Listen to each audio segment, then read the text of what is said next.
بسم اللہ الرحمن الرحیم۔ السلام علیکم۔ رسول کریم صلی اللہ علیہ وسلم نے ارشاد فرمایا، راہ میں سے پتھر، نقصان دہ چیز یا کانٹا ہٹا دینا بھی صدقہ ہے۔ نبی کریم صلی اللہ علیہ وسلم عشاء کی نماز کے بعد باتیں کرنا ناپسند فرماتے تھے۔ آپ نے ارشاد فرمایا، تم اپنے مسلمان بھائی سے جھگڑا مت کرو اور نہ اس سے ایسا مذاق کرو جو جھگڑے کا سبب بنے، اور نہ اس سے ایسا وعدہ کرو جس کو تم پورا نہ کر سکو۔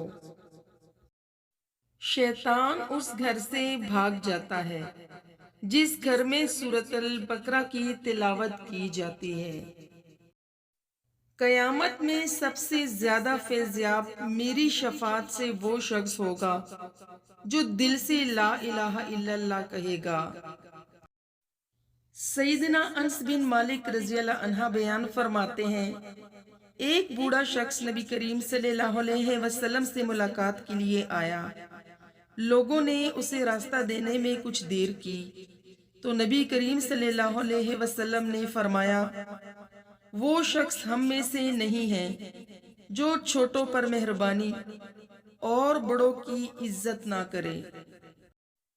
عرفہ کے دن 9 ذی الحجہ کا روزہ 2 سال کے گناہ مٹا دیتا ہے۔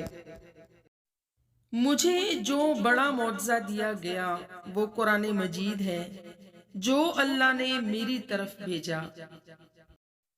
جب تم اپنے بستر پر سونے کے لیے لیٹو تو آیت الکرسی پڑھ لیا کرو، اس کی برکت سے اللہ تعالیٰ کی طرف سے تم پر ایک نگہباں فرشتہ مقرر ہو جائے گا اور شیطان تمہارے صبح تک قریب نہیں آ سکے گا۔ اس چیز کو چھوڑ دو جو تمہیں شک میں ڈالے اور اسے اختیار کرو جو تمہیں شک میں نہ ڈالے۔ سچائی دل کو مطمئن کرتی ہے اور جھوٹ دل کو بے قرار کرتا ہے اور شک میں مبتلا کرتا ہے۔ تم میں سے بہتر وہ ہے جس سے خیر کی امید رکھی جائے اور جس کے شر سے امن ہو، اور تم میں سے برا وہ ہے جس سے خیر کی امید نہ رکھی جائے اور جس کے شر سے امن نہ ہو۔ کھاؤ، صدقہ کرو اور پہنو، لیکن اسراف، فضول خرچی اور غرور سے بچو۔